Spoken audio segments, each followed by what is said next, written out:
I'm Victoria Vredevoogd, USA National Miss Palm Desert, and this is my interview with the Pageant Project.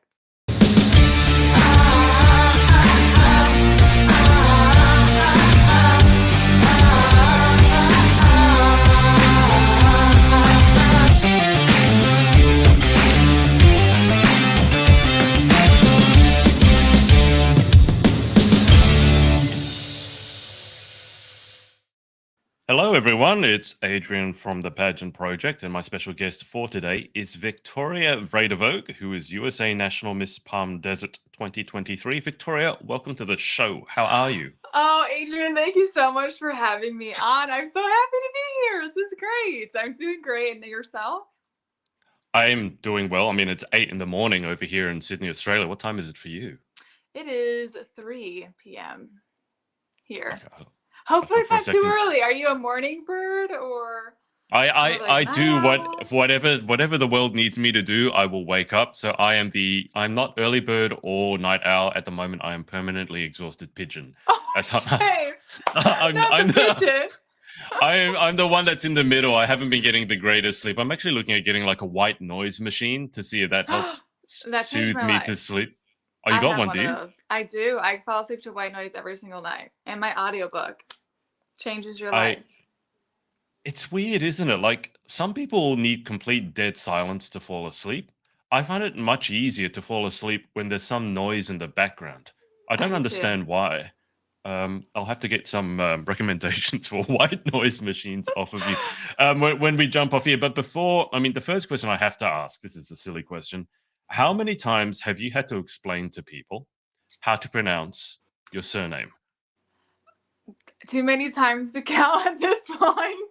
There's only been actually one person and I've ever met who has said my name correctly without me having to pronounce it phonetically, and she's still my best friend right now because Okay, she grew up in South Africa, and Afrikaans is very similar to the Dutch Dutch. language.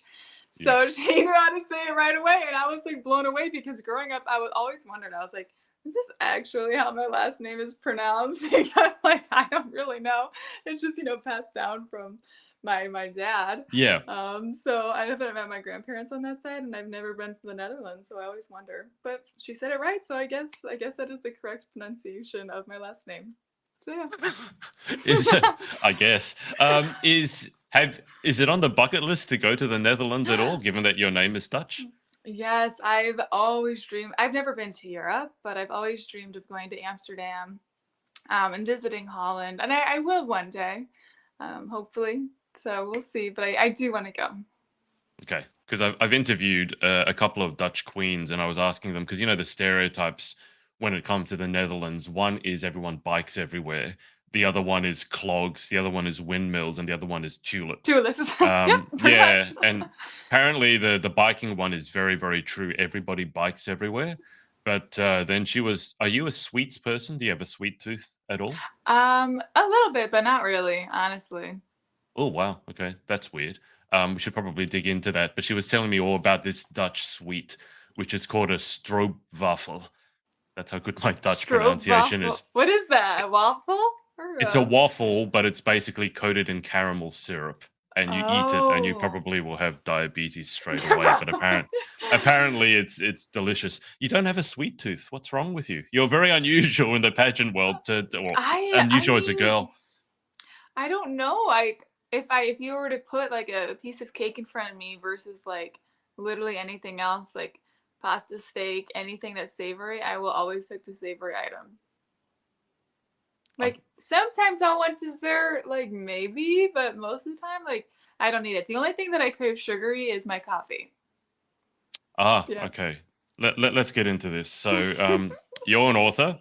I'm an Yes. author in wildly different fields.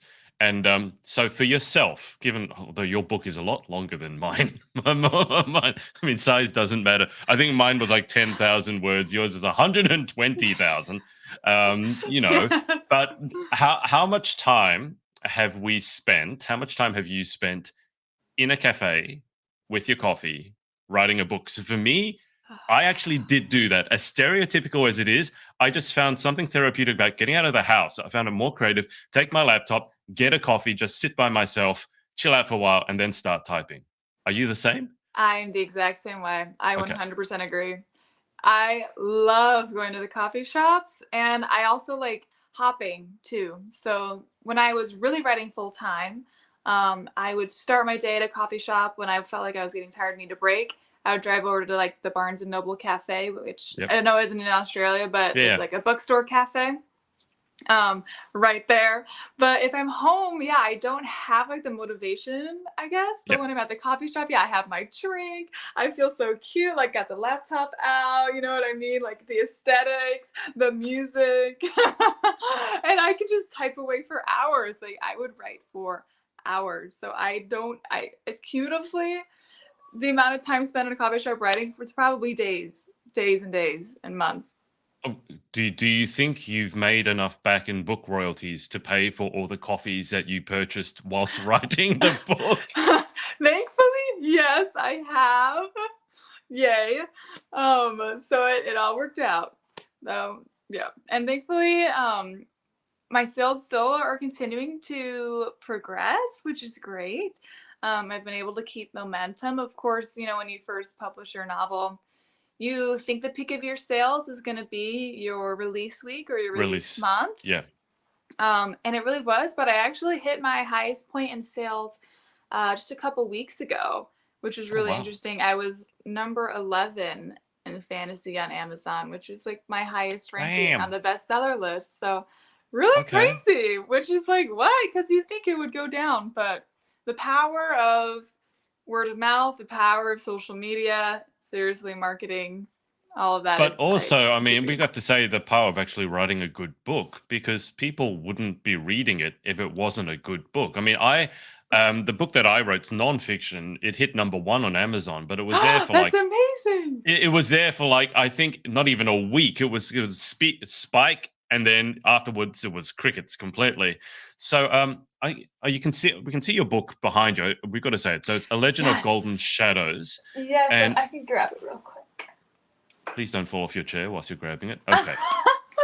I might be. Oh, my ring light's a little. There we go. This is it. All right, so you have to tell me more about this book. I haven't read. I don't think I can't remember the last time I read a fantasy book. Oh wow, So yeah, it can. It's the inside cover is different from the that's cool. dust sheet or the The dust dust jacket, jacket. whatever you Yeah. want to call it. Yeah. So that's fun. I love it. Hard copy wasn't out until just a couple months ago. So this is like a special release that I did with Barnes and Noble. But sorry, the summary. That's what you're asking for. Yeah. Man, I always have such a difficult time with this question because how do you really Summarize 400 pages? 120,000 words in 1 minute and go. Okay, well, it is a fantasy romance novel, and the biggest trope in this book that people love, and one of the main reasons that they read it is because it's an enemies to lovers trope. Biggest comparison would be Pride and Prejudice, enemies to Mhm. lovers. But it follows a female assassin who lives in a world with two different kinds of magic. So there's people with golden blood who are able to use their craft or their power, whatever, to heal your bones, basically healing magic, but that same kind of magic Okay. can also harm you, right, with the touch of your hand. Only Sure. problem is you can't heal yourself, right, and you can't restart the heart. So the other kind of magic is called shadow blood. Those people are really stealth, agile, quick. They can do what's called laude, where they can turn into the shadows and go through walls. It's very, very rare. Okay. This type of artist blood, there's only like 12, 20 people in the kingdom who have this type of craft. And they're seen as blessed by the stars. However, this rebellion clan does not believe that crafters should be the ones who are ruling over all of the mortals, considering everybody is mortal besides Mhm. them. So Yeah. there ends up being a huge rebellion. There's a banished prince who comes back. There's a secret kingdom, hidden identities, betrayals. It's a very fast-paced book. I always recommend it to people who are wanting to either get into fantasy because the world building is fast. It's easy to follow. Where a lot of times in fantasy books, like the first half of the book, you're like trying to memorize all these names and places Yeah. and locations, and it's like I can't keep track. So this is good for that. And it's also good to get you out of a reading slump. Like if you're like, I love reading, but I just like can't get into a book. It's really Yeah. fast paced, so it's a good recommendation if you're looking for something like that. Well, next time I'm on a long flight, I will have to get your book and read it. Also, there's something different about reading an actual book, like physically holding it. Mm-hmm. I think your book is available on Kindle as are mine, but Yes. if I really want to get a book, I will get it like paperback or hardback. For me, it's just not the Mm-hmm. same reading it on Kindle. There's so many questions I have, but the first one is trope. Now, I've heard the word before. What does trope mean? Because to me, it seems like it's a theme, or is it a mini theme? Is that accurate? Yes and no. So it's not necessarily a theme. It's more of, I would say, a scene. So, for example, if we're staying in the genre of fantasy, Hmm. um, corrupt king would be a trope. You see a Hmm. corrupt king, like a crazy king, in a lot of different books, movies. Like it's a pretty reoccurring theme. Yep. Mentor, Yep. sort of like apprentice and the mentor, right? You see Yeah. that reoccurring in a lot of movies and books and TV series. That would be considered a trope.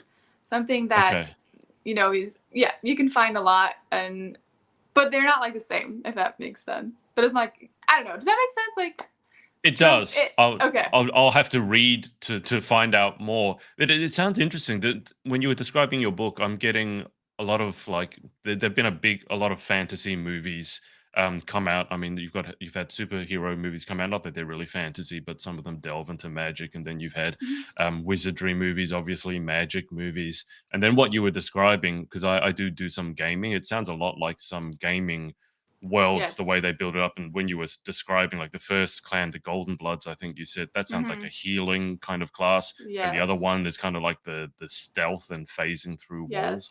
Yes. It Mm-hmm. sounds really interesting. I have to ask, like, how did you? I want to get into how you actually wrote it, what the process was, but how did you get into this in the first place? Because writing 120,000 words, I don't want to know how long that took. Because you talk about writing the first draft, and if it's 10,000 words, first draft is something. If it's 120,000 words, that's something else. But how on earth did you get into writing fantasy in the first place?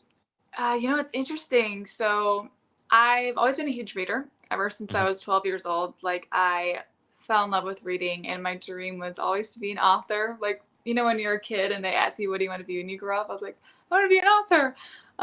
However, that dream slowly died the older I got, and I kind of just let it go and never thought that that would be me. Like sometimes when I look at this, I'm like, I wrote this. I'm like, that's Yeah. so weird. Like, huh? How did this even happen? Anyways, but it's interesting because I was sitting at a receptionist job for a salon. And at that point, I just worked the salon alone. So I opened and closed. It was just me. Now it's on the computer. And bam, 400-page fantasy novel idea came into my head. And for the next 4 hours, I just wrote out the outline, like 10 pages of beginning to end, what was going to happen, all the characters I wanted, tropes I wanted to insert in there, who was going to be the traitor at the very end, what was Hmm. the plot twist, just in one sitting. Which still is really crazy because for this novel, I planned everything out. Even after I had that 10 pages, I went chapter by chapter. I knew it was going to happen. Where in the sequel that I'm writing right now, I'm doing more of a freestyle writing, which means Okay. I write as it comes, Yeah. right? Which is like scary, but fun because it's ever Yeah. changing. And I get feedback from my readers now. Not necessarily feedback, but their guesses of what's going to happen in the second Yeah. book. And I'm like, oh, interesting. I like put it That's a in good there. idea. Right. So if I had the answer, I would give it to you. I always say it's God gave me the idea for this book because it truly just came out of nowhere. I've always been a fan of fantasy, but the idea to write just came on a dime. Don't know. Wow. Okay, I've heard of similar stories to that. I think Sylvester Stallone, who wrote Rocky, the idea for that just hit him one day, and he wrote it in 24 hours in the script for an entire movie. And then obviously it did really, really well. I think it's had 6 or 7 Rocky movies, and everyone knows who Sylvester Stallone is. Mm-hmm. Um, Fantasy though, because I know a lot of people who have wanted to become authors, and then there's a few who have become published authors. but I think you're the first one who's actually written fiction. The first author I've talked to who's written a fiction book that's not just children's fiction. I don't mean that, to dismiss it, but a children's book is a completely different beast to writing a 120,000 fantasy book. So, how did you get into the fantasy world? Um, Fantasy has just always been my thing. Like I've always been a huge lover of Harry Potter and what's Shadowhunters, or Sarah J. Maas is a really popular fantasy author. I've always been compelled towards magic and this new world because I always felt like I was, it sounds like cliche, but like meant for more. Like I always Mm, had this desire to go on quests and to go on adventures and to live out of the norm and the mortal space.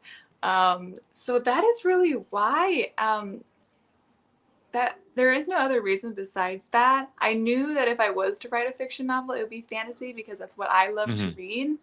So my book is really, I wrote everything I've ever wanted to read in a book. Like if I was to Wow. think of Okay. a book Yep. that I was like, I need a book with this would be my dream book. That's the book that I wrote. Right. Okay. So you wrote a book that basically you would enjoy. From the sounds of it, you would enjoy yourself. Right. Mm-hmm. Did you say there's an audiobook version of it? Oh, I am working on that. I want an audio. I do listen to audiobooks because I have a long commute to work, Yeah. but I don't have an audiobook version for this quite yet. I kind of want to finish the series and then start the audiobook process because I want to keep the Okay. same narrator for all three novels. Yeah. So we'll see. I've also thought of, okay, spoiler alert to anybody who reads my book, but in the next book, it's going to be multi POV. So I wanted to explore having a male like audio narrator and a female audio narrator to like dual narrate the Wow. book, which would be really cool. Okay. So I'm That, holding that, off that- for now until it's complete. yeah, because I've had some experience recording audiobooks, and at least with nonfiction, you try to get the author to read their own book. In the fantasy genre, is it the same thing, or do you get like different narrators to narrate different parts? Is it more like a movie in that sense? It is a little bit more like a movie in the sense where with fiction, it's with audio narrators, it's like Mm, acting.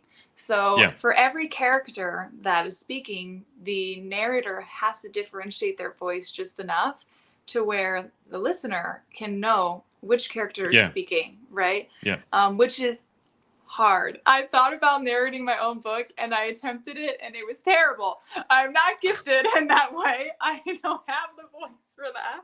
So I will be hiring a professional to do the audiobook version for this because it truly is so well done in fiction if the author, or sorry, not the author, if the narrator is talented in that way because you can close your eyes and it really is like a movie with the way that Yeah. they're able to change their voice and their animation, and their acting skills and their emotions. It's incredible. And I really want that. And I want it to be done great the first time. So I want to pick someone. I have somebody in mind and we've Okay.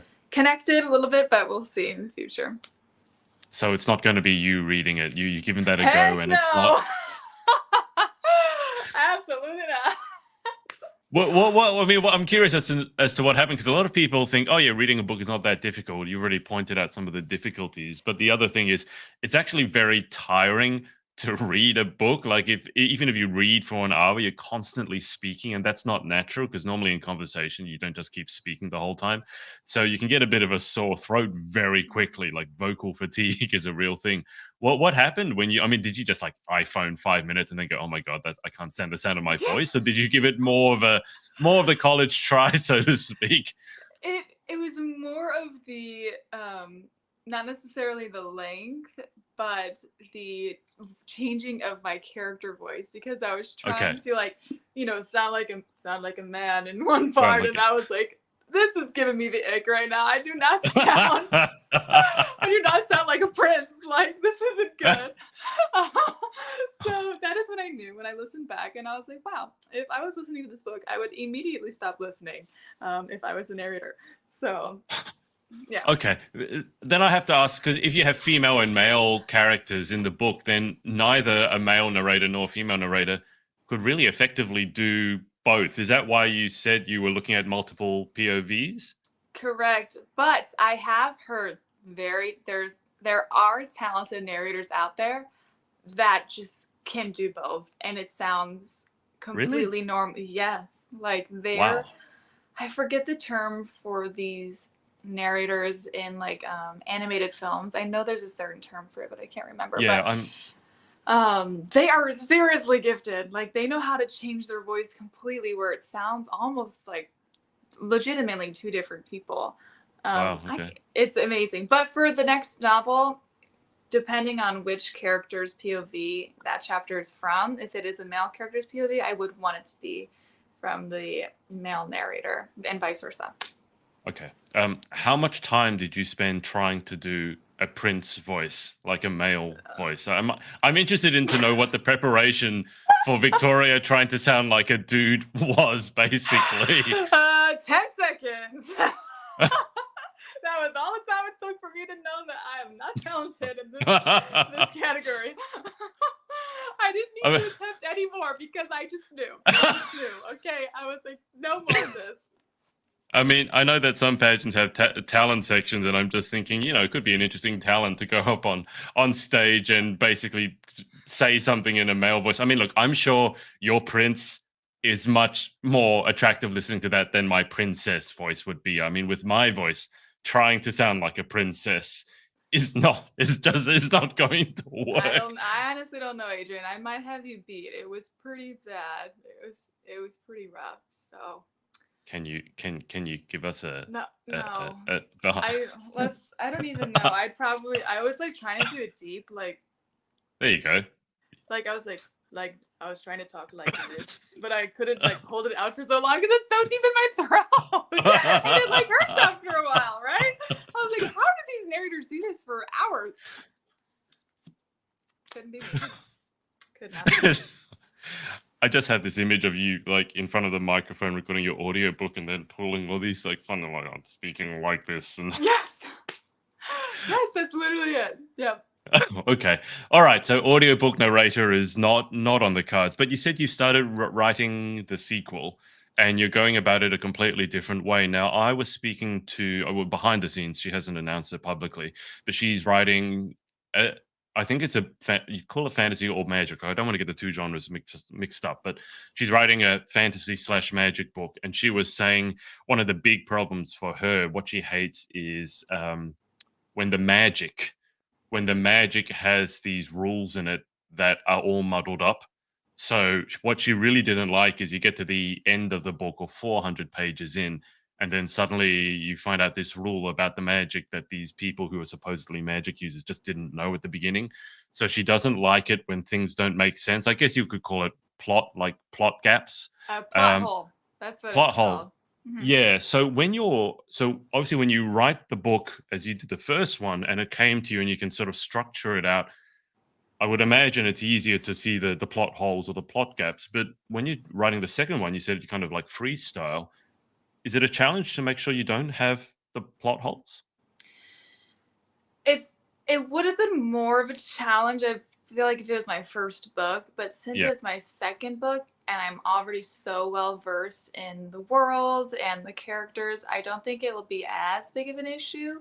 However, there were still plot holes in my first novel before it was published, even with the planning of everything out, because it is so many pages and so many words. And like, yes, I wrote that entire thing, but I don't have it memorized. There are things that I forget. When I go back, I'm like, oh shoot, I totally forgot that I added that part in there and I need to circle it back somehow. And what really helped me with that process of catching those, because there's some things I didn't catch and some things I think, the reader's not really gonna think about that too much. But they will. Yeah. And I had wonderful, amazing, incredible beta readers from across the world who read my novel in its roughest draft. And we had a Google Doc and they would comment right on the doc their thoughts and feelings. They weren't editors, so it wasn't like they weren't there to grammar anything. It was just like, how did this chapter make you feel? Did you catch a plot hole? Were you hoping for more? Was this too much? Did this make you cry? Did this make you laugh? And that helped tremendously because they Yeah. caught things that I didn't because they're looking at it from a different perspective. Mm. And I was able to fix all of those before the final publication. I want to ask about the process of writing the book because you just identified you had beta readers, which for a lot of people who don't know, it's like so you get early access to the book, and the idea is that you give feedback to the author, and the author in turn can write an even better book. I mean, writing a book is one thing. Writing a book that sells is a completely different beast. It's like you can create the best book in the world, no one hears about it, no one's ever going to buy it. But the other thing is, writing a book to me seems, especially the book you wrote, or any book, I think, is extremely personal. It's kind of like your baby, right? You put so much time into it. And then, unlike a baby, I hope for most people, you put it out into the world, like you put it in front of the beta readers.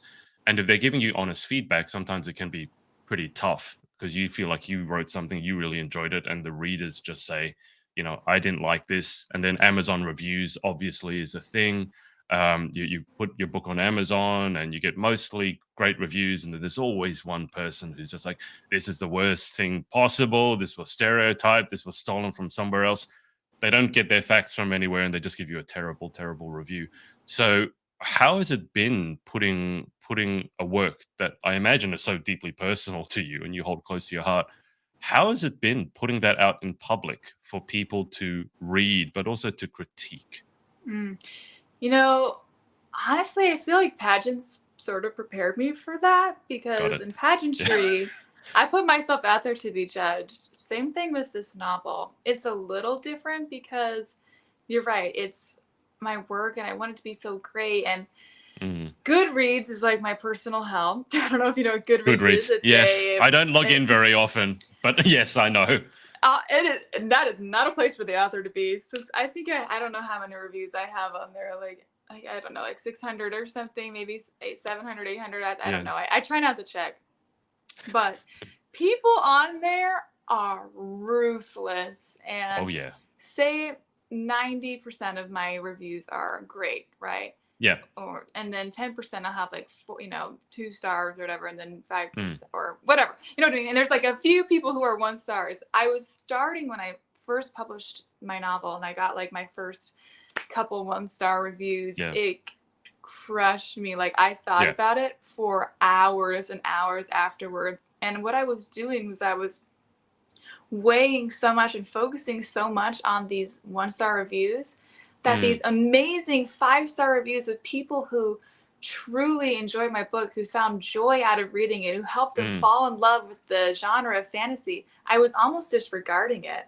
And I just like turned a shoulder to it and was hyper focusing on the negative Yeah. reviews when it's really not fair. Because if you think about it, like I can't ride the highs of highs and ride the lows of lows. I just have to see it for what it is and keep in mind that there are so many people that do love my book. And the thing is, a great book not everybody's going to love. Just like with Yeah, movies, exactly. if it's written Yep. well, people are going to hate it because there isn't one movie or one book that No. every single person in the world is going to enjoy. Same thing with the characters. Someone's going to love this character and there's going to be someone who hates it, right? And that's when you know it's written well because it does cause those conflicting feelings in the readers. So I take it with a grain of salt at this point. If Yeah. there is constructive, I have had some when they're not like, why did this author write this book? This is terrible. She should quit her career, which is Yeah. not helpful. And it doesn't really turn a reader away either. But some are constructive. And some are also helpful because my book is more helpful to the potential readers because like, oh, Yeah. this book isn't really like new adults, a little more young adults, like just beware readers, which I like understand because you know what, if Okay. someone's Yeah. looking for more of an adult book and they see that and they're like, okay, that's not what I look for, I don't want to read that. Like I would rather that be it. But some of them are Sure. constructive to where I look at that, I'm like, you know what, that is true, I'm going to take that and apply it to my second novel and hopefully Okay. improve from that. Okay. But it's got to be pretty rough reading those. I mean, I'm only guessing. I mean, I'll get I you to answer try. for it yourself.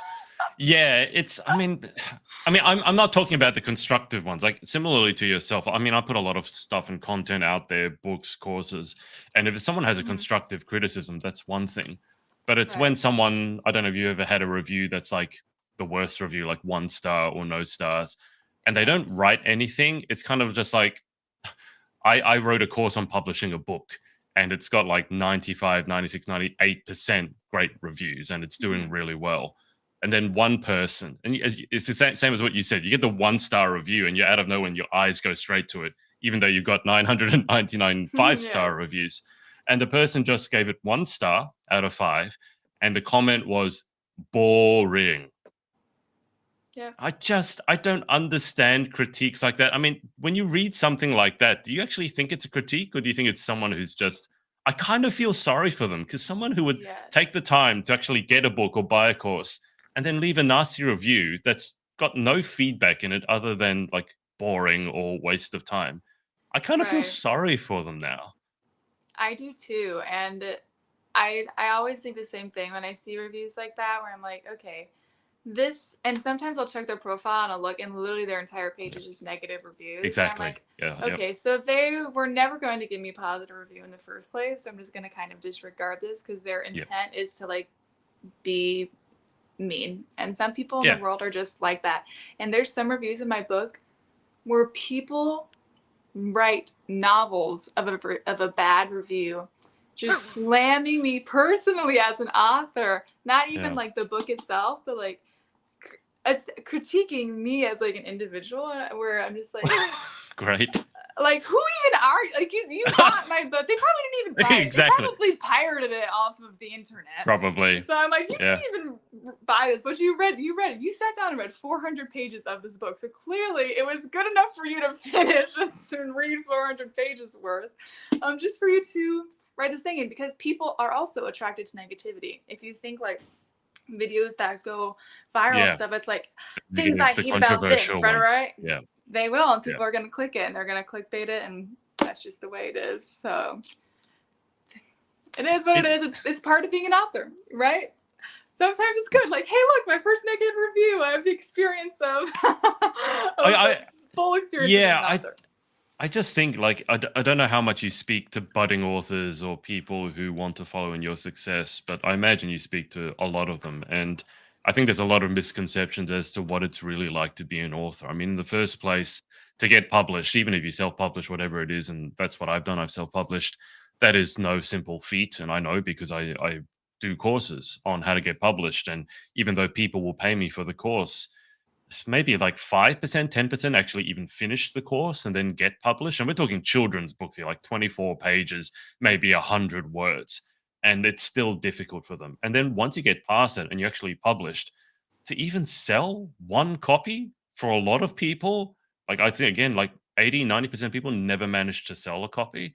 But then to get to the stage where you're at and you're climbing the ranks and obviously you're making some amount of income from the book royalties, ha- do you, do you find that when people are asking you how did you become an author, what's it like to be an author, do you find that there are a lot of misconceptions as to what it's actually like and how many twists and turns that journey can actually take? Yes, there's huge misconceptions. I would say the biggest one is probably the pay. I've tried to make my book as cheap, literally as cheap as possible, because it's my debut. I want to gain a reader base now before I can Sure. increase, my sale price. But even with selling thousands and thousands and thousands of copies, um, I'm no J.K. Rowling, and I think people often think they're like, oh, whoa, like, yeah, Mm, your book's in Barnes Noble. I'm like, yes, it is, but I still have another source of income. yeah. Really, for especially for fiction authors, you don't make it big to where like you're golden. All you can do is write for the rest of your life until your book has turned into a film adaptation. That is Hmm. really when it's like you've made it. Yeah. And I do hope for that one day. That would be like amazing.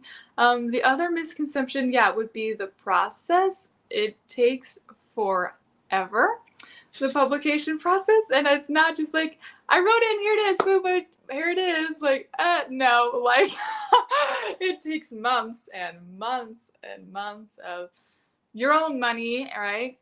Yeah. Your own investments of editing and artwork and networking and marketing. And it is so much more than just like writing the novel. And I feel like that's probably another misconception as well. So 100%. I mean, can you give us a rough like timeline? How long did it take to write like first draft? And then how long did it take from that point to actually get published?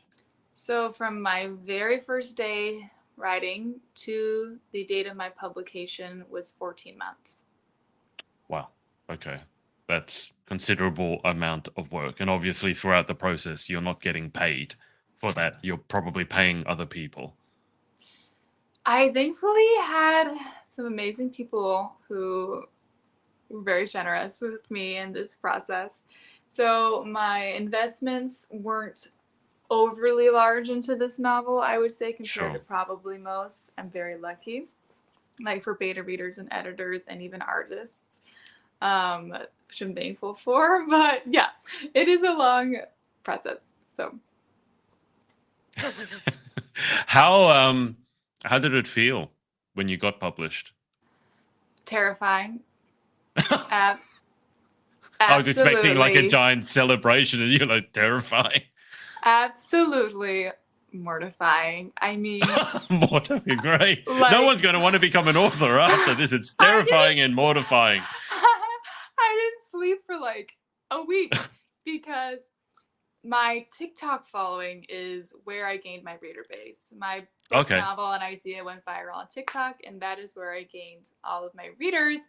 And many of them pre-ordered the book, so I'm buying the book to release Hmm. week. So I knew, like, oh my gosh, all these people are reading it for the first time, and you have no idea what the response is going to be like. Nobody owes Yeah. me a positive response. And my beta Yep. readers, like they're I feel like they're gonna be nice. I'm like, it's different, like, because it's more of a relational thing where I'm messaging my beta readers back and forth and we're communicating with one another. But Yeah. just some random person in some part of the world that I've never met before reading my book, who knows, right? And I've never written anything before. I never did creative writing. I've never taken a creative writing class in my life.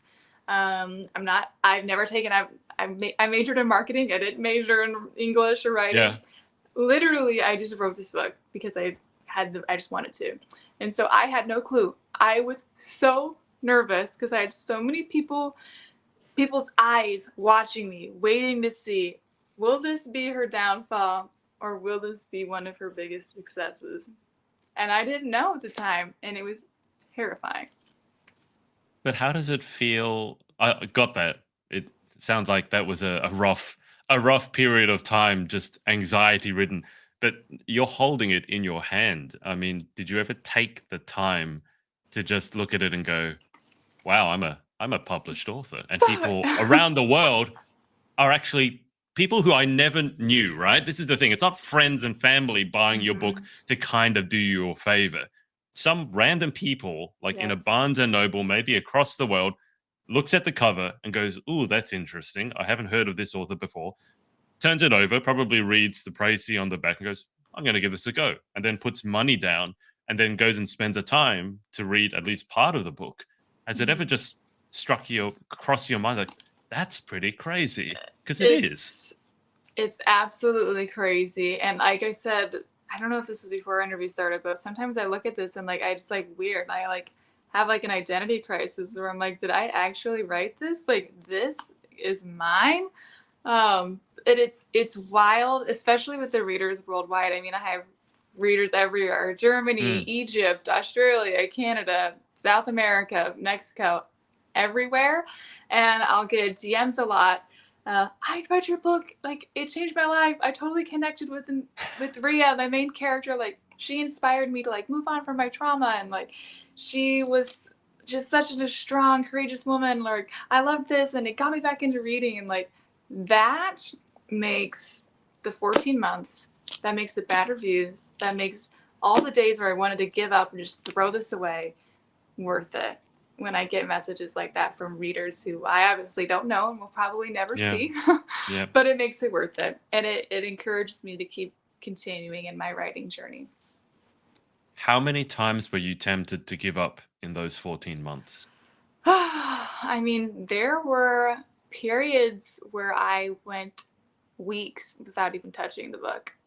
Right. Um, but because I was like, I'm going to write a book, and people were like, Mhm. Yeah, let's see Yeah. how that Yeah. goes, including, like, Mm, some of my family members or friends were like, "Yeah, yeah. we'll believe it when you see it." That was almost one of my main motivating factors for the Got it. times where I was like, "Oh my gosh, like, I'm way over my head, like, how am I Yeah. gonna finish this? I'm at this many thousands of words, I have a plot hole, how do I fix it? Like, I'm not qualified for this. Like, I'm just me. Like, I'm just this regular person writing this complex, high fantasy medieval world." Yeah. But yeah, it was a motivating factor where people didn't think I could do it that made me want to do it even more. To say yes, even if it failed, even if it was terrible, even if not a single soul read it, I could still say, I wrote this, I published it, here it is, I Yeah. did it. Good So, for you. Then you can show all the naysayers. I did it. It got yes, published. exactly, Um, exactly.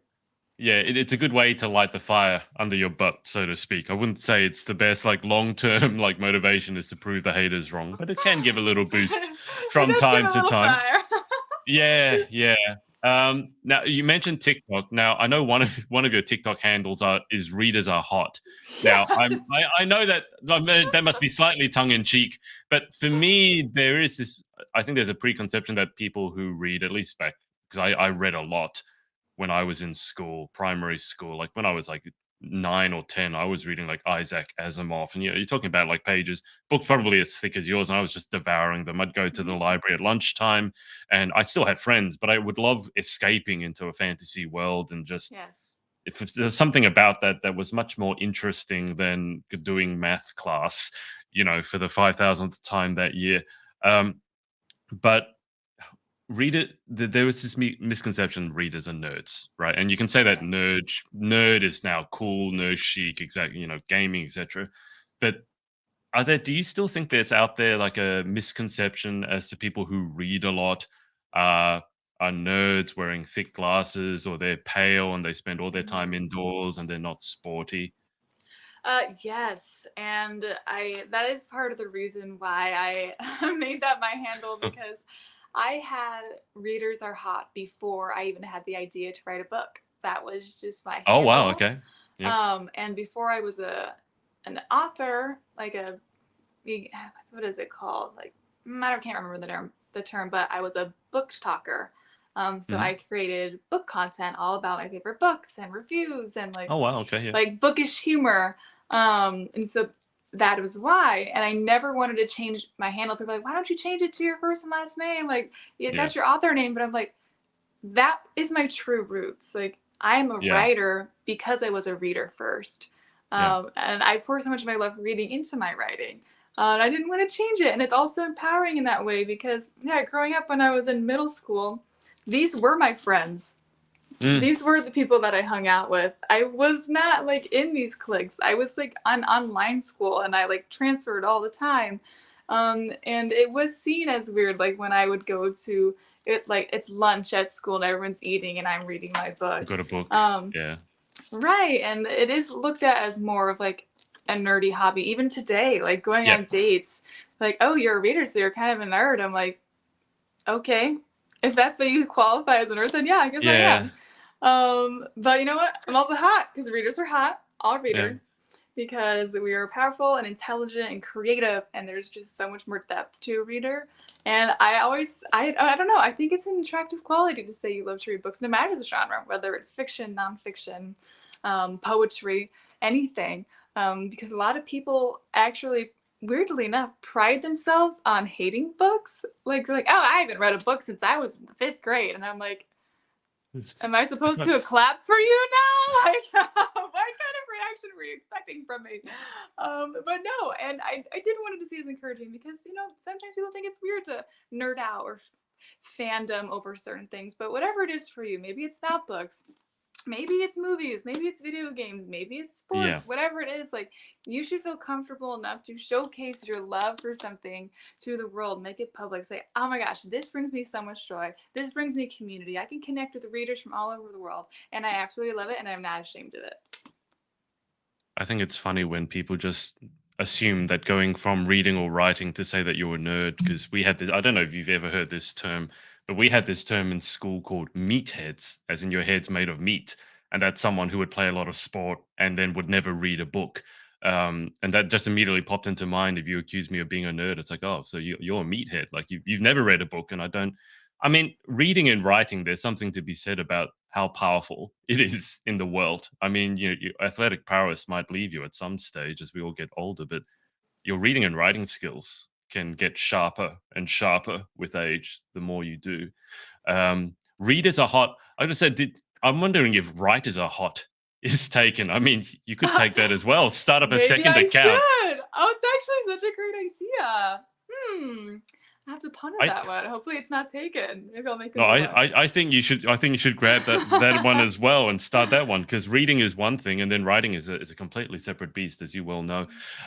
You mentioned film adaptations, and I did want to hop on that. So obviously, the thing that keeps recurring is if you read a book and you see a movie, like which one's better, and people almost always, I think it's probably 80-90%, they always say the book Right. is better. And there's a certain practicality to that. Obviously, in a book, there's no length limit, and you can write in detail as much as you want, go into whatever you want, and there's no cutting, there's no editing like a film director would do necessarily. I mean, you, the author, you can edit.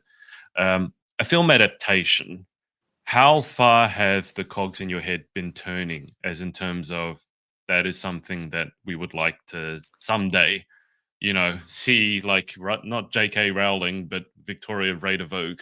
I was also going to say, if you change your TikTok handle to your name, no one will be able to spell it.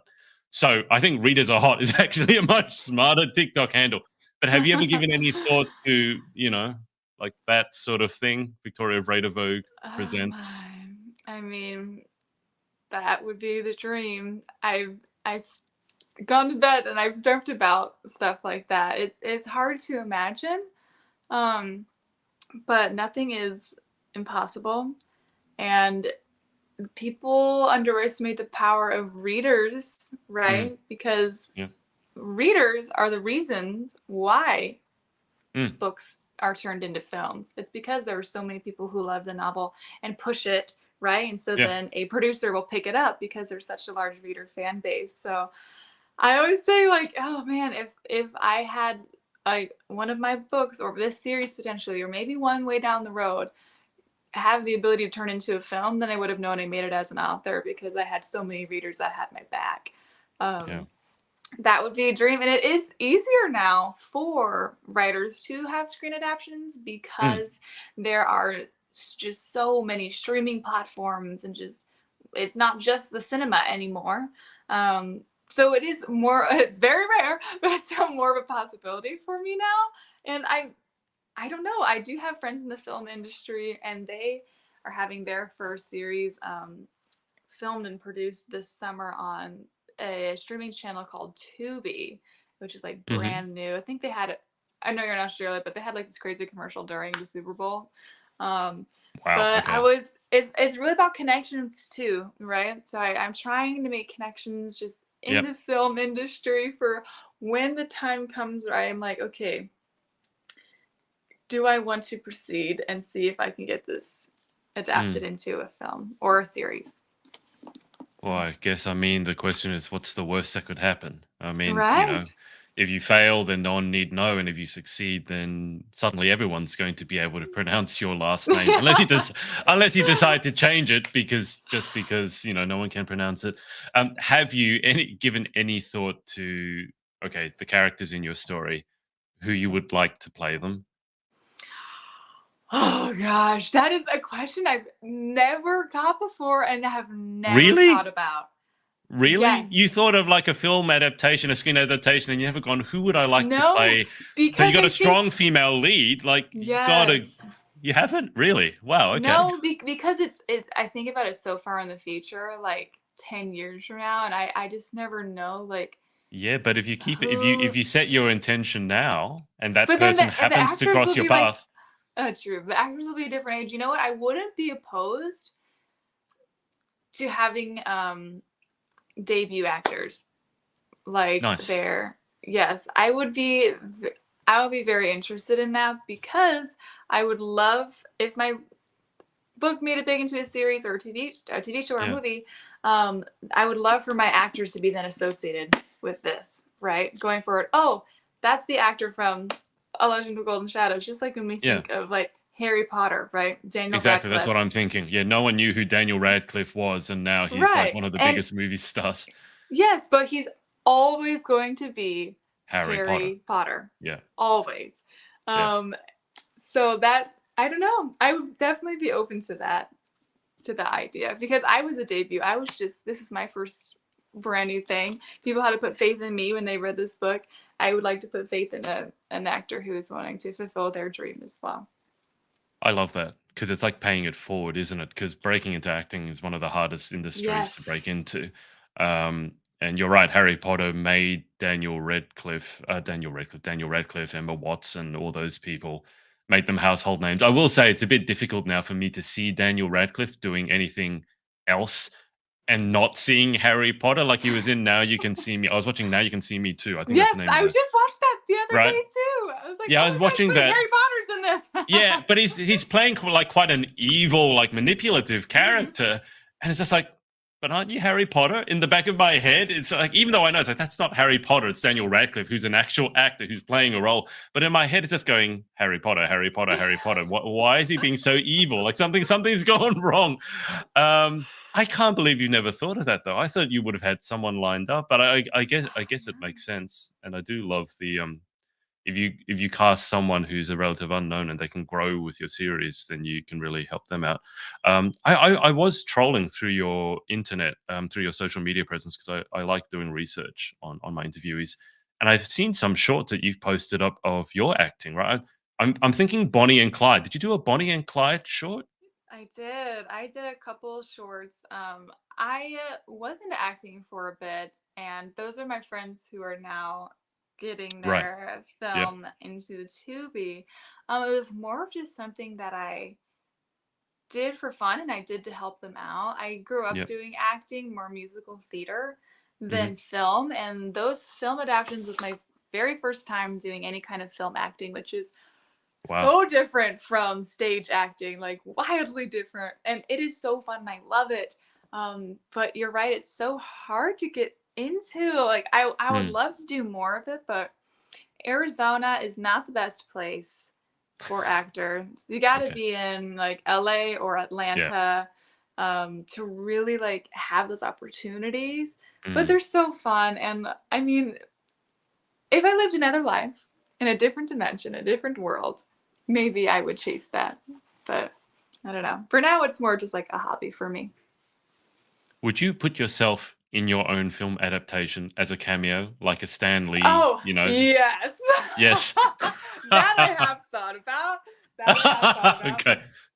And I will definitely be doing that. Like I'll just be like in the background, like just walking by. Like there's a huge masquerade balls chapter. It's like one of the biggest turning points in this Yeah. novel. Would love to just be like one of the dancers just in the back. People have asked me like and said, "Would you want to play Rhiannon, who is the lead female Mhm. character?" And I usually say no because I always say I don't think I could do her justice, and I want her Mm. to just be perfect. And I want to have just the right character because as much as myself is in Rhiannon, I am not her, and she's Yeah. not me. And people have Yeah. asked her like, "Is she like? Is that you?" Like I'm like, there are like experiences and emotions that I've pulled from my life and put into her, but we're not the same. Like she's Yeah. Rhea, and I think I'd want to see Rhea play Rhea, whoever that may be in the future. Yeah, I get that answer because I mean, also writing. There's something different between being a writer and being an actor, and I think, for example, J.K. Rowling had cast herself in the movie prominently. I don't think it would have been quite the same. I think when you write the character, you write parts of yourself into it, right? But it doesn't Yes. mean that that's necessarily me. I mean, some people do that, but it doesn't sound like you've done that. For yourself, I mean, who are the most formative like writing influences on your life? You read a heck of a lot growing up. Hmm. So, who for yourself are your favorite authors, your biggest influences? I have two. One is my like childhood one, and one is the one that I really like aspire to be now. The first one is it sounds basic and it kind of is, but it's Suzanne Collins, the author of The Hunger Games. I used to hate reading growing up. Like believe it or not, I would spark note my book reports. I would forged my parents' signatures on the reading logs. Like, I was not about it. Okay. Like, I could not pick up a book. Like, I was doing terrible in English class. And like I said earlier, I moved around schools a lot. So I was trying like my hardest to make friends. And a girl in the grade above me, this is like when I was in like the 5th grade at the time or 6th grade, she was reading The Hunger Games. And this is the same copy Mm, that I had when I was 12 years old, 11 years old. And she was like, you have to read this. Like, I really like this book. Like, you would love it. And I was like, ew, in my head. But I was like, I want a you. friend. I want a friend. So I said yes. I was like, okay, I'll Okay. read this book. And this is the book that made me fall in love with reading. And it was then that I realized I don't think I ever hated reading. I just hadn't yet discovered what I love to read. And I think that Yeah. that's true for everyone. Everybody's personalities are different when it comes to genres. And that's why I fell in love with fantasy and dystopian. So if it wasn't for Suzanne Collins, I would never have written this book. I would have never fallen in love with reading. But today, my favorite authors are of this series called Zodiac Academy, and they're actually sisters. And the reason I love them so much is because they are self-published authors, Hmm. and their books are huge now, and they've had so many um, publishing agencies try and reach out to them and buy the rights to their stuff. But they're just not having it. They want to have complete control over their Yep. ideas, their characters, their adaptions.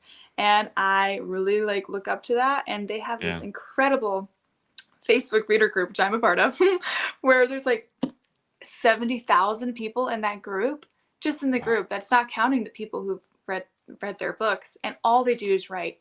They have, I don't even know how many books at this point, like 20, 30, 40 books.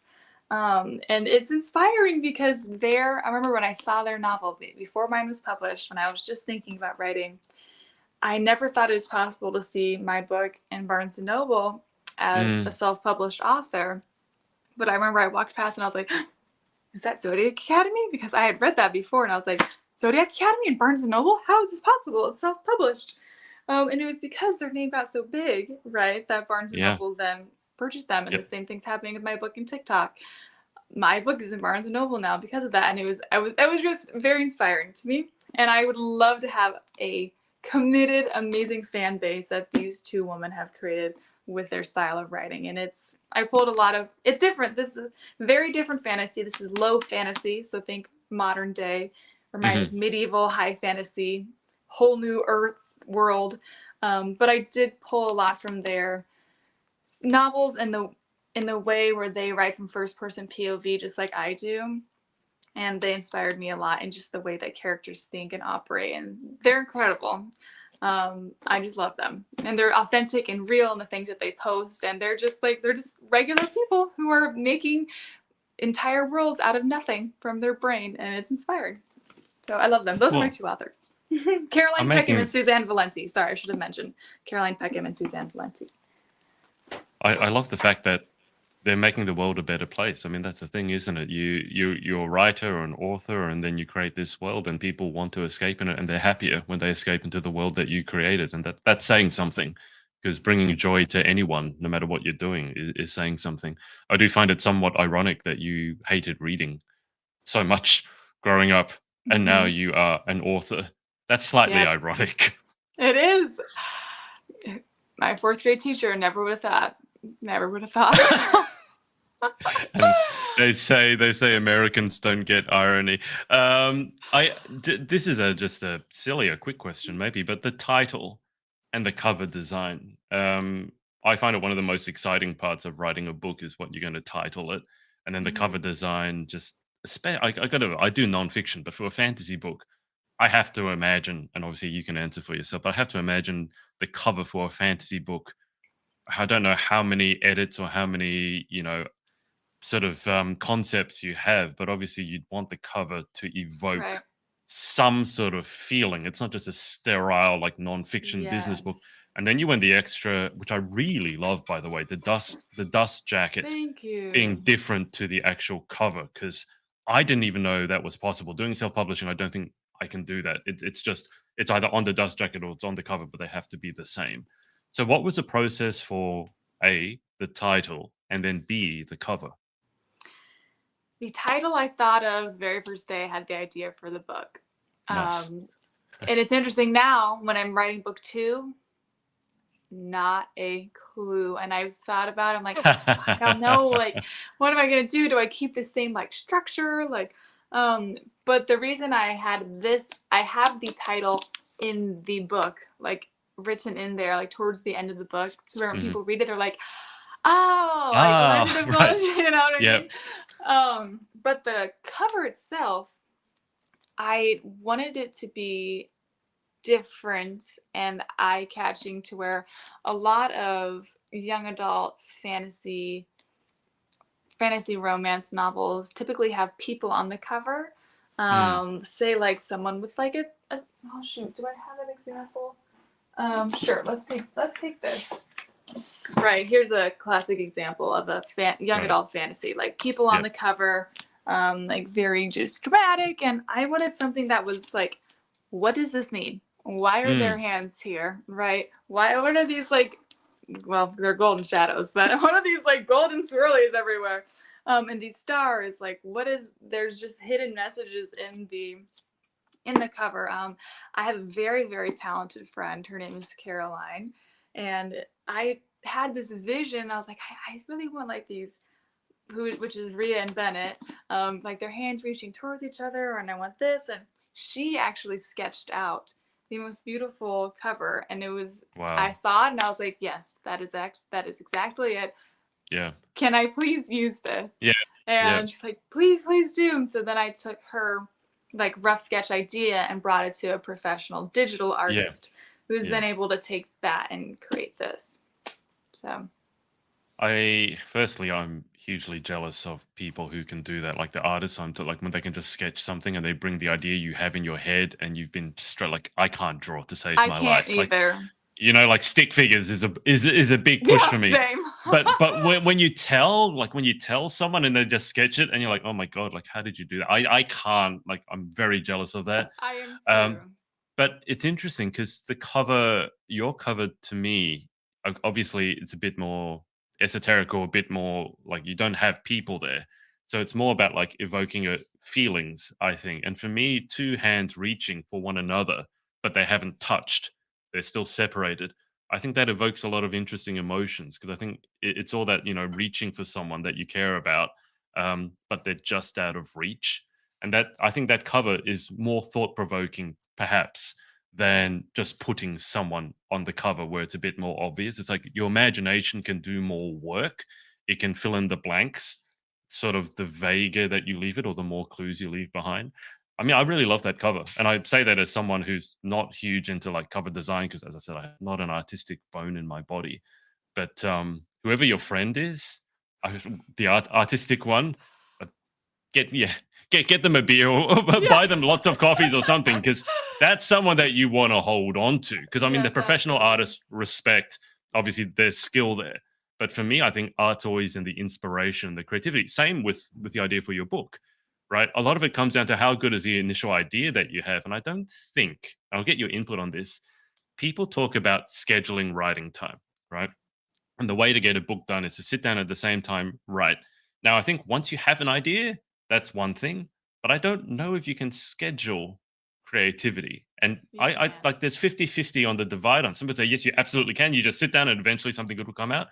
I'm more like, no, I'll go and do some gardening, or go for a run, or go for a walk, or go on a long drive, and then suddenly, boom, like you said, you're at the salon, and then the idea hits you like a ton of bricks. I'm more subscribed to that's how creativity happens. So where do you sit on this? You can schedule creativity, or you just don't know when it's going to happen. A little bit of both. So as I transition into this next phase of my life in a couple of weeks, where I'm going to be writing full time, because I got to, as the book continues to progress, I have to become more committed to the second novel Yep. because people are like, "Where is it? Where is it?" So yes, I will be kind of forcing myself to write from this time to this time every single day. However, there are days where your creativity is on fire, or something will Yeah. happen where you're like in the shower and you're like, oh my It's gosh, always in the shower. It's this idea just always came to me. And in then the shower. it's like, oh, but I'm like, it's like 10 p.m. at night. I'm like, It does not matter. It I doesn't have matter. to get this down right now or I will forget. And then those are the spurts where you can just write. I Yeah. can write more in like 30 minutes with a huge creative idea than say like 3 hours just like Yep. sitting there trying to think of something.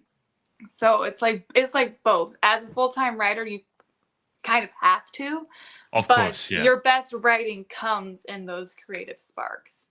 And that's when you Yeah. really just got to go. Even if it's at 1 in the morning, you're like, oh my gosh, it's 1 in the morning. Are you kidding me? Now I have this amazing idea. Too bad. You got to get up and start writing. Well, I don't, it's like the old saying, like, rarely does a good idea interrupt you. And I think when you get that spark or from whoever it is, God or the universe, it's like, it doesn't matter if it's 1 a.m. You got to act on it now. Otherwise, it's Yep. gone. I mean, it got so bad for me, bad in inverted commas, because it always happens to me in the shower. That's where inspiration tends to strike. Either that or on long drives. And those are the worst because you're in the shower, you got soap in your eye, and you're like, you get this really great idea, and you want to write it down, but I mean, you're not wearing any clothes, you're wet, and you got soap in your eye. I used to start taking whiteboard markers into the shower so that if I had a great idea, I'd write it on the glass before That I is so forgot. smart. And then when I was driving, I would just pull over. It wouldn't matter. Like on a giant highway, I'd Voice pull over recording? and just voice memo it. I do that Just too. and all you need is like 3 or 4 words just to get that same Yep. spark. You don't need to outline the whole idea. But it's weird. Inspiration strikes you at the weirdest time. I get what you're saying. Like you schedule in the writing time. That's kind of you have to do. That's like your day job now. Like you do that. Mm-hmm. But the inspiration, that spark, I don't think there's any way to schedule it. I think you just need to No. let your mind wander and then hope that something Yes. hits It is. as you're drinking Yes. your coffee. How many coffees? I mean, you said the book is 120,000 pages, 120,000 words, 120,000 pages, 120. It gave everyone chills. 120,000 pages. Could you imagine? How many? No, I don't want to. How many coffees did it take to write the book? How many coffees are we having to get this done? Who? I have no idea. I don't even know. Can't count anymore. Probably over 100 at least. Probably a couple hundred. Like in the span of just writing my first book. That's like ones that I probably like paid for and didn't even make it home. So. Damn me. How many? What's the coffee choice of a successful author? Wow, during that time, I was really into. Okay, it was kind of a very odd order.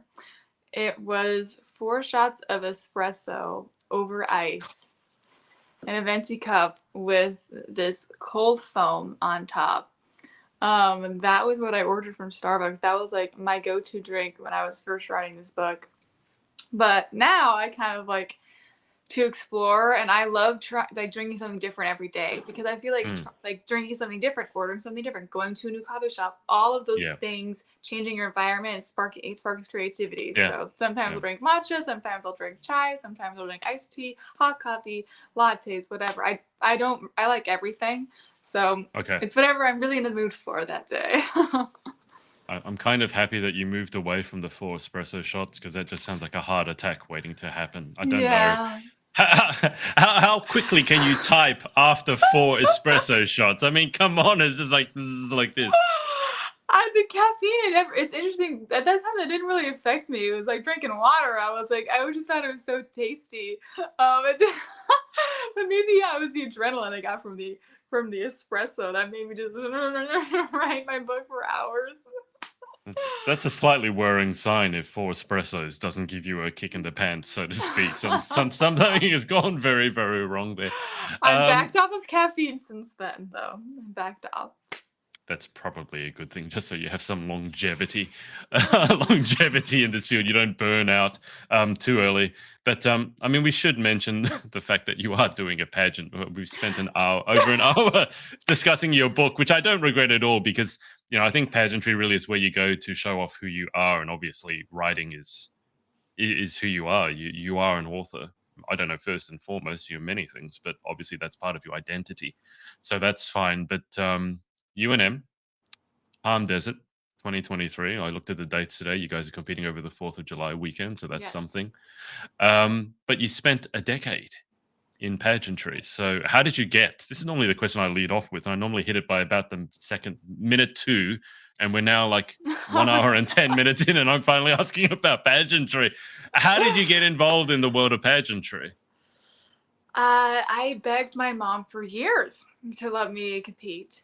She would not let me. She was super anti pageantry. And then finally one day she was said okay because we had a friend in theater who was a director of a pageant for Oh, yeah. but it's called Cinderella. That was my very first pageant when I was 12. And my mom was like, that's the only one. We're done. A decade later, that didn't really work out. And I actually, last weekend, I judged that very same pageant that I competed in 10 years ago, which was the spark of it all. So, yeah, a decade of pageants, that is definitely part of my identity too. Interestingly enough, I was terrible. I was so bad. I mean, not really interesting. I feel like nobody's good at something right away, right? Yeah. I didn't make the top 10 at a state pageant until my like 6th year competing. Wow. Okay. Yes, it was a super long process to where now I've just grown so much, and I feel like the reason really behind that is because I was not being myself, which sounds so cliche, but I I was get it. so pageant patty. I was like and truly I look back at my younger self who wanted it so bad, like, and tried so hard. I was just trying to be somebody else, Mm, and not really growing on me and like what I really believe in, what I would do if I actually won, right? I wasn't thinking about those things. Um, but oddly enough, it was Sarah Rose Summers, Miss USA 2018, who was the person who stopped me from quitting pageants in July of 2019. So in July of 2019, I competed for USA National Teen. It mhm. was after I won my very first state title. That was my very first national pageant. I placed in the top 6, and I was mind blown. I was like, the top 6? Me? I was like praying to make the top 15. I was Mm. praying. And after that, I was like, I can retire. I was like, top 6, great. I'm moving on. Okay. And it was Sarah Summers that said, no, you have a spark inside of you. I see a national title in you. Please don't quit now. Keep Mm, trying. And she still is, but at the time she was like my idol. Like I was, oh my gosh, like the fact that she was even talking to me, I was like fangirling hardcore. yeah. Um, so then I went on to compete in National All-American Teen. 4 months later, I was first runner up there. And then I started to consistently place a top 5 at every single national pageant, leading up from that moment. Mhm. And I feel like it was because she believed in me, where then I was able to then believe in myself, where Yeah. then I was able to actually have the judges then believe in me and start to do better. Just not better, but like started to place better.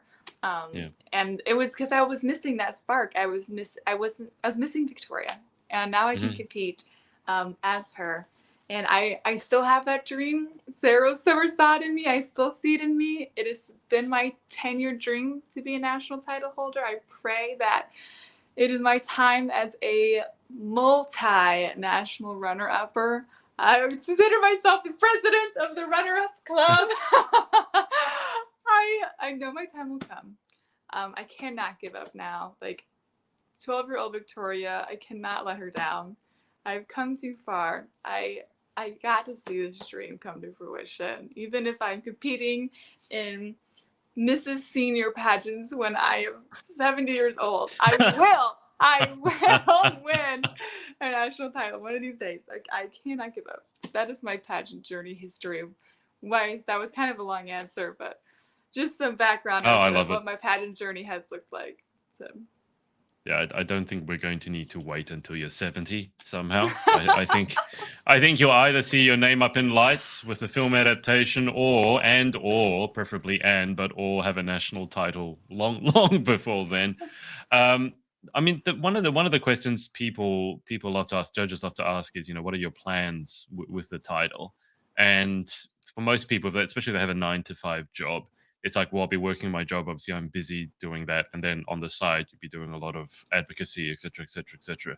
But I always love talking to people who are a bit, we'll call it odd or weird, because I always find that those are the best people. Now, you just said that you're transitioning to being a full-time writer. Yes. Um, and then if you were to have the title, what is a typical day for you going to look like? Because obviously writing is not a 9 to 5. I mean, you could structure it like that, but as we already said, you could have inspiration hit you at 1 in the morning, and then suddenly you're 1 to 5 a.m. You're writing. So, what do you think a typical? Is there going to be such a thing as a typical day for Victoria if she's writing full time and she's got the title? What's that going to look like? I don't know, but I'd love to find out. And I feel like because I'm a writer, I do have more freedom with the Mm, title, and because that is my dream, that has been my lifelong dream, that will be like my life for that year. mm, Um, and it's exciting to even think about, but I would be able to balance it well, having more of like the flexibility side of having a creative job. Because with pageants, there's a lot of times where your events are really last minute. Like, can you come mm, to this event this day? yeah, There definitely are things that are booked out far in advance, but not always. yeah, And so that gives me a little bit of freedom to do that. And if I were to win, when I do win in the future at some point in my life, hopefully, because I want this so bad and I've wanted it for so long, I will take every single opportunity and I can get that year. I want to make the absolute most of it, do every possible thing that I can, and really soak that up. So yeah, I don't know what a day will look like. I don't know. There's don't know. maybe I I don't know always either. say I would love to write. I would love to write a nonfiction book, just about like my journey in pageantry. I always was thinking about calling it like Miss Runner Up, Will I Ever Be Enough? And more of just like not really a devotional, but like a self reflection kind of book. And Mm, thinking like, where does your worth come from? Because at the end of the day, I may never win a national title. It may yeah, not be in the cards for me. And I have yeah, to be okay with that and know that although that is my dream, it is not my identity at the end of the yeah, day. And just something like that, because in pageants, there's one winner. Most yeah. everybody does not win. And I feel like that could be a book that pageant girls relate to, and there's not really anything out there that's like it.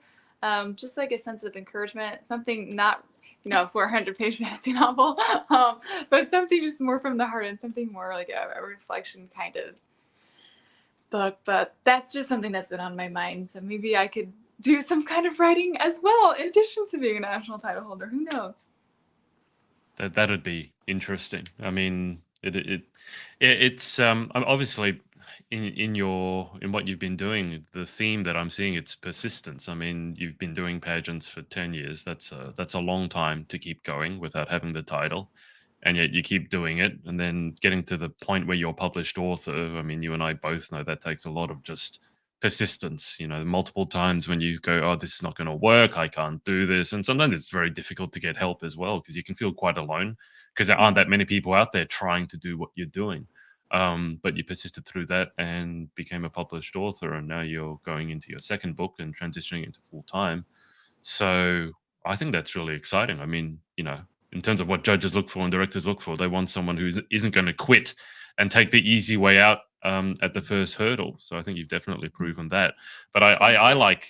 like saying that the best way to succeed in pageantry is to create an amazing life outside of it.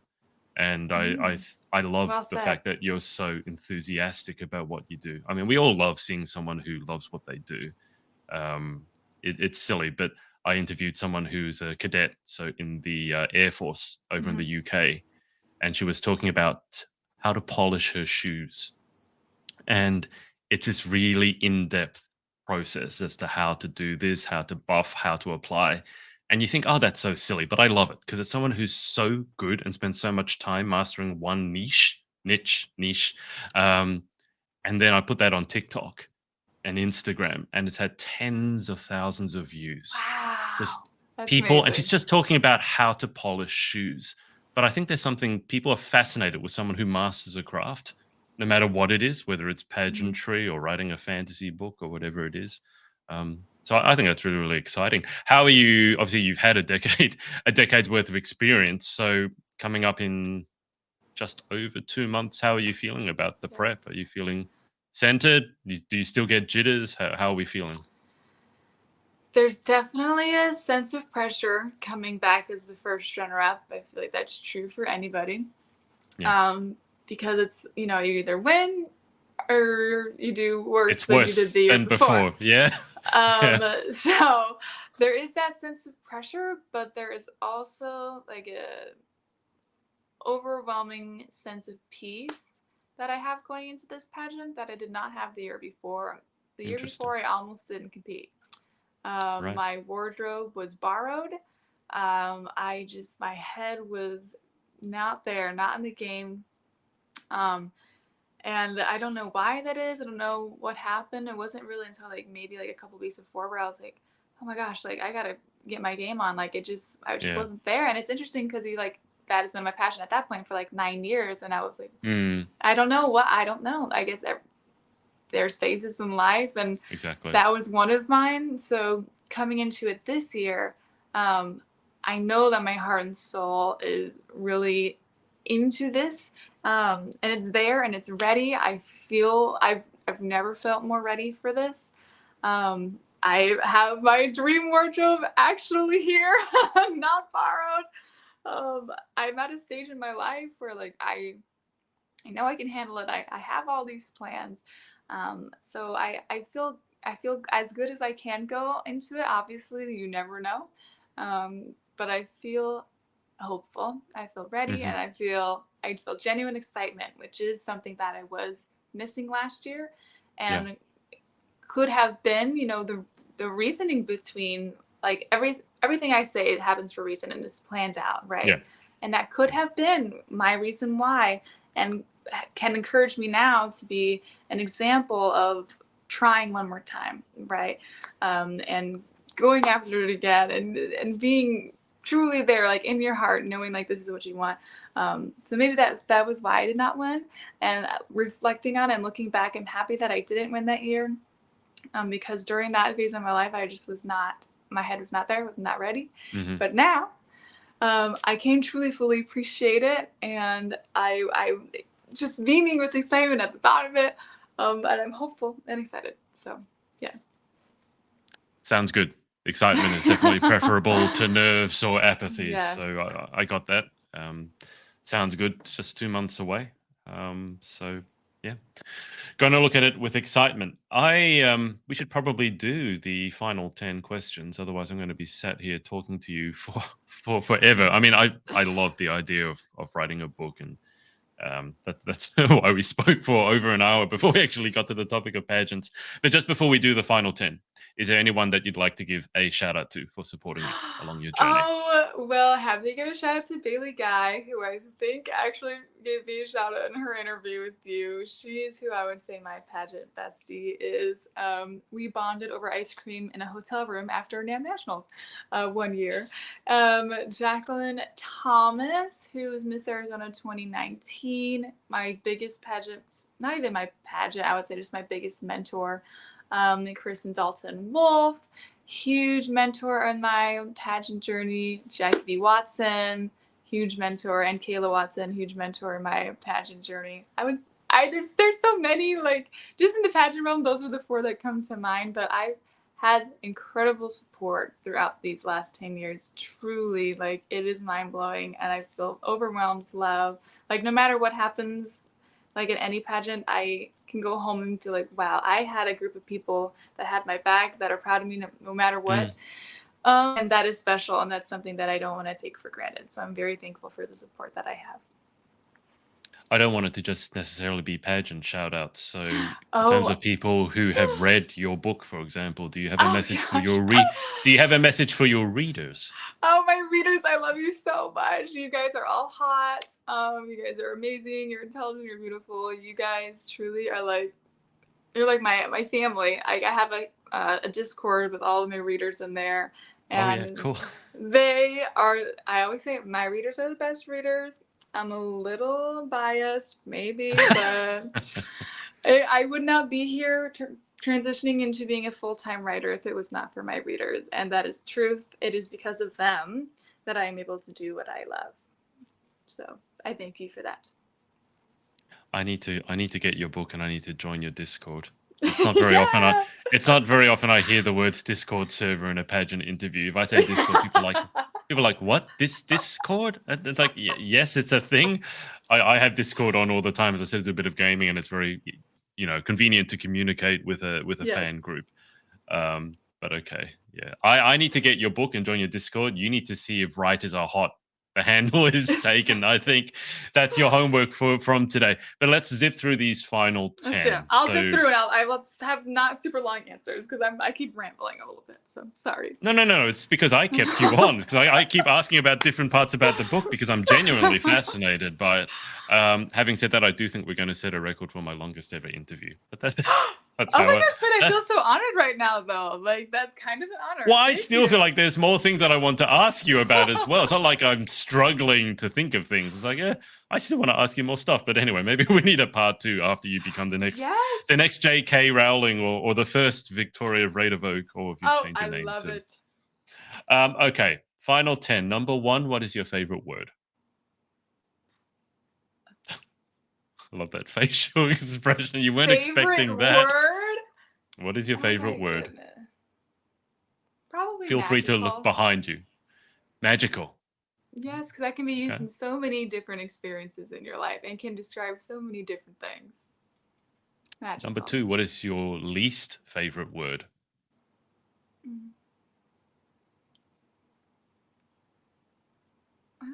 Probably like dirt.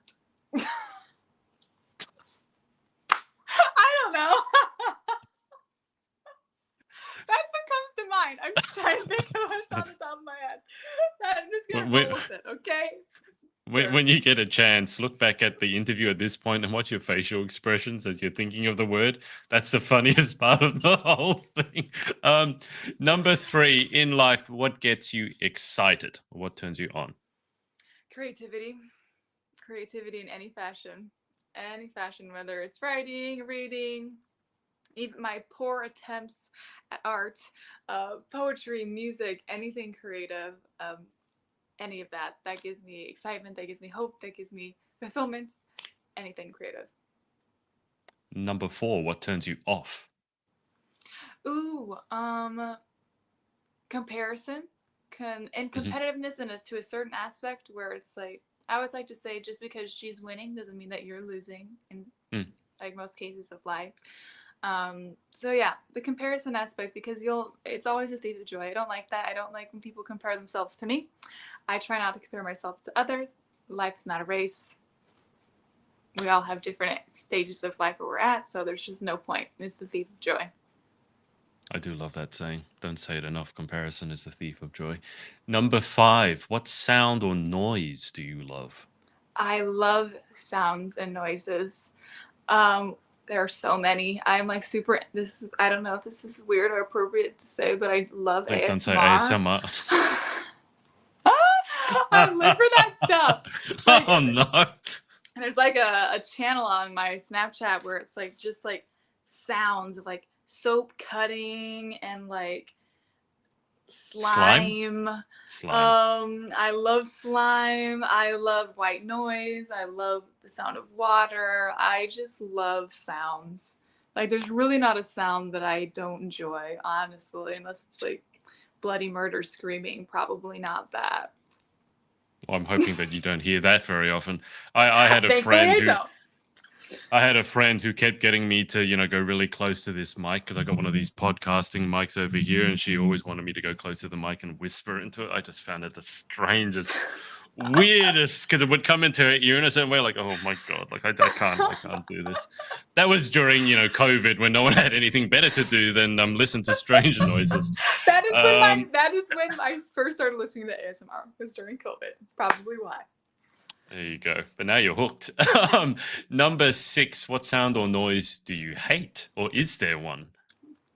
Yeah, there's not. I guess like the screaming or like nails on a chalkboard.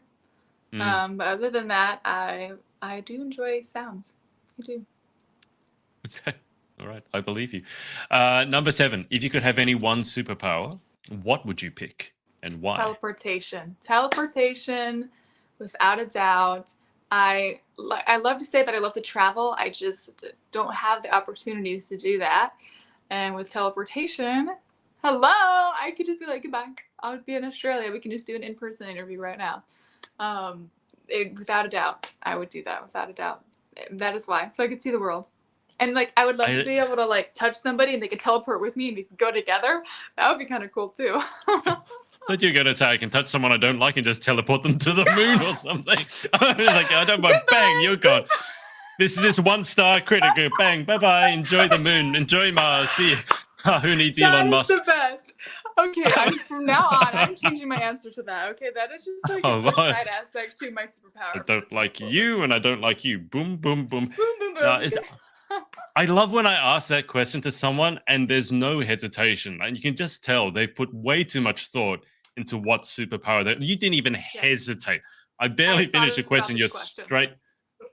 Oh, I asked someone else that question, and yeah, exactly. They had this answer, and they basically said that this is the best answer, and if you have any other, like, and fight me on it. Basically, she was like ready for a fight as to what the best superpower was. I'm like, you've given this some thought, haven't you? She's like, yeah. So she picked telekinesis, I think. So because her big thing was that she didn't want to get found out. So she was thinking that it's telekinesis, so you can move things with your mind. No one would ever know it was you. But I either go with teleportation or flying. I have recurring dreams about flying. So one or the other. But let's move on. Number 8. What job or career would you most like to attempt? Well, besides the one that I'm currently trying to attempt, because it's interesting because this is my dream career.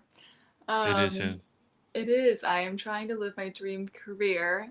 So other than being U.S. National Miss or being a big full-time author, my answer is I have no idea, because I change my mind all of the time. I changed my major 5 times in college, and I'm still changing my mind. I'm debating on going to grad school for a completely different subject that I got my degree in. So I don't know the answer to that question. Once I find out, it'll be a very special day, because I've become decisive in my life, which would be a first. So yeah, honestly, being an author, being a screenwriter, being J.K. Rowling, that's my dream. It's hilarious to me that it's quite possible that you could become, hugely successful as an author and become USA National Miss and still not have any idea what to do in college. It's just like, I still haven't graduated 20 years later because I still don't know what I'm doing. I'm onto my 567th major. I've tried everything and nothing's worked out. Yes, I'm in Hollywood and yes, all this, but I still haven't worked out what I want to do as my major. I'm like, maybe the major is not the problem. Maybe you don't actually need to finish. I'm just saying, because you said you didn't even like reading, and now you're a published author. So like sometimes the path to success is not what you think it is. It's just completely random, and we end up doing things and we have no idea how we got there.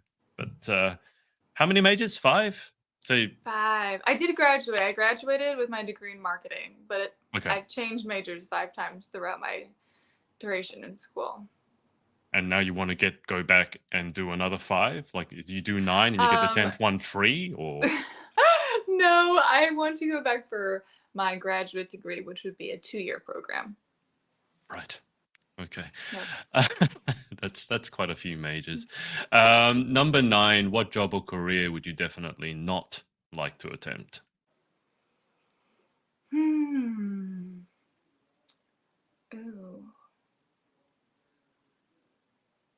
That's a hard one. You know what? When I was a graphic design major, I walked into class. Very first day, they said, everybody take out your sketchbooks. And I looked around like this. I've never owned a sketchbook in my life. I knew I was not in the right place. So because we had to go, I didn't realize graphic design was like actually drawing. I thought it was more like, like websites and stuff. On the I don't computer. know why I was in that nature. So probably that, because I have such horrid physical artistic ability, that I would make zero money because nobody would want to hire me, and it would just be embarrassing to be a graphic designer because I'm so poorly skilled. Like I can't even be taught. Like it is impossible. I've tried watching the YouTube videos. They don't work. Okay, so probably that, being an artist or a graphic designer.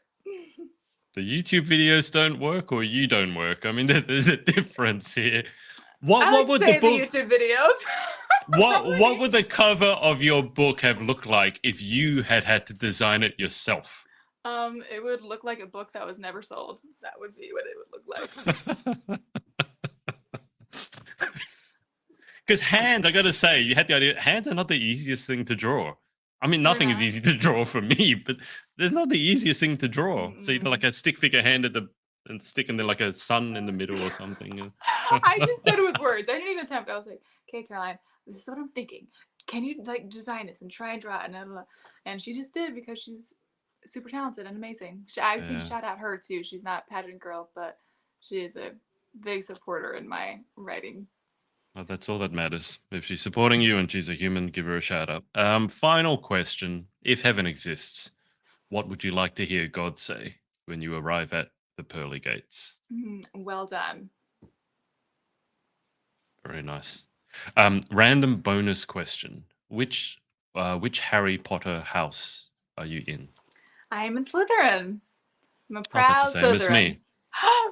I feel like we are so alike, Adrian. Seriously. I don't understand that, because I was at a pageant, right? This is and they're all going, "Oh, what house are you? What house are you?" I'm like, what are you talking about? Like, it's fiction. Like, and they go, "Oh no, but you can take this quiz online." So I was at a pageant. It was during the, when they're sitting down, not much has happened. The girls have come out and they're doing the judging, so you're waiting for what seemed like 5,000 years. And I did the quiz, and it's like Slytherin. I'm like, I thought I was confused, because I thought, that's bad. Doesn't that mean I'm evil? And apparently, no, it means you're like, well, what does it mean, actually? Why don't you tell me? Because I don't know what it means. I thought it meant you're evil. Yeah, and that's a big misconception, because the characters in the Harry Potter series that are like the antagonists are in Slytherin. But you have to remember, that's just like a 5-year period. Doesn't mean all Slytherins are evil. Yeah. The most powerful wizard in the Harry Potter series and world is the Slytherin, but Slytherins are competitive, they are confident, and they are natural born leaders. So those are like the main attributes of what a Slytherin would be. Yeah. Okay, good to know. That sounds like that has some crossover with my horoscope, because I'm a Leo, and I just keep getting told that's leadership. I think it's just because it's a lion. But anyway, fellow Slytherin, it's been a joy getting to speak to you. We are now on 1 hour and 37 minutes, so we probably should leave it there. I feel like there's so many other things that I want to pick your brain about. But Victoria, it's been a pleasure. Thank you so much for coming on. It has been a pleasure as well. Thank you so much for having me. And I will keep you on the line for just a second more whilst I hang out with the audience. But thanks to everyone for watching live on the replay, and we will speak to you next time. Bye-bye for now. Hey, thanks so much for watching. Sorority Access is now open. So if you'd like to join an amazing group of women and learn how to be the most powerful, confident, and impactful queen possible, head to thepageantsorority.com. I'll see you there, and see you in the next video.